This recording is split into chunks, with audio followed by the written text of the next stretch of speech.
And we've talked about this many times before, Leith, and of course the other major contributor at the moment is the cost of fuel. I mean, transport costs have gone up something like 17%, and the majority of that is accounted for in fuel. And Paul Murray, I know, talks about this all the time. I mean, the federal government tomorrow could have the fuel excise. I mean, they get about 49 cents in the dollar out of fuel. They could reduce the cost of fuel tomorrow, but what do you think is the likelihood of another interest rate rise either before the end of the year or early next year? Look, if you'd asked me this a couple of weeks ago, I would have said minimal, because we've got obviously the weakening economy and we're in a per capita recession, all that sort of stuff. But obviously the rising petrol prices thrown a bit of a curveball, as has the Reserve Bank's minutes, which basically was more hawkish, which means it's more bullish on interest rates than inflation than what everyone thought.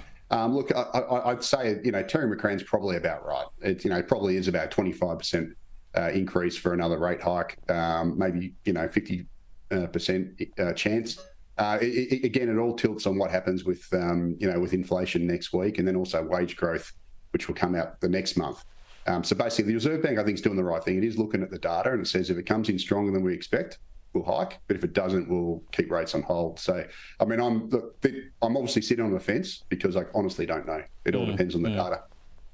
Well, the Reserve Bank seems to be in a bit of a pickle itself at the moment, because they've posted a record $43 billion loss, which has pushed its balance sheet deeper into negative equity of almost $18 billion. And this obviously comes after the RBA's huge pandemic stimulus. And you've now got economists calling on the Treasurer Jim Chalmers to inject some $30 billion of emergency capital into the bank. Exactly how serious is this?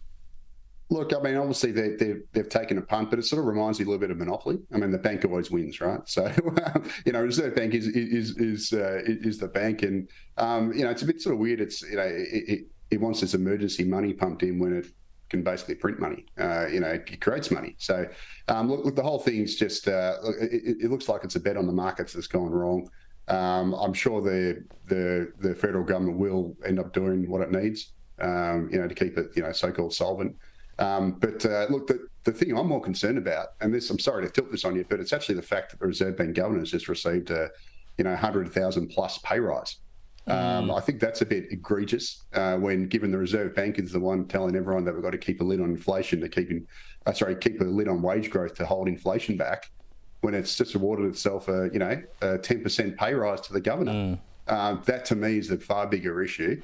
And, I think that's pretty egregious. We're in this cost of living crisis, and it's, sitting there awarding its top brass huge pay rises. Yeah, I mean, how do you sell it to people? I mean, Philip Lowe made about $1 million in his last year, and he was going around telling us, the interest rates aren't going to go up, go and borrow money, and we all know what happened there.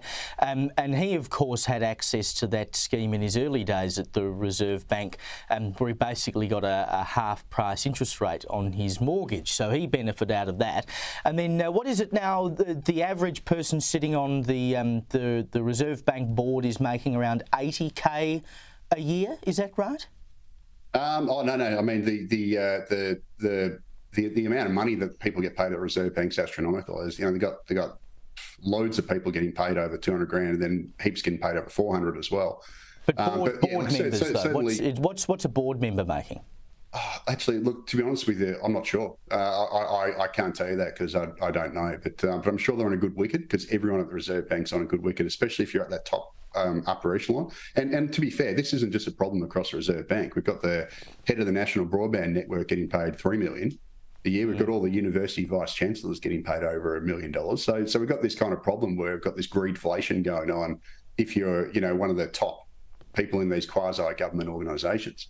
Whilst ordinary punters are basically doing it tough.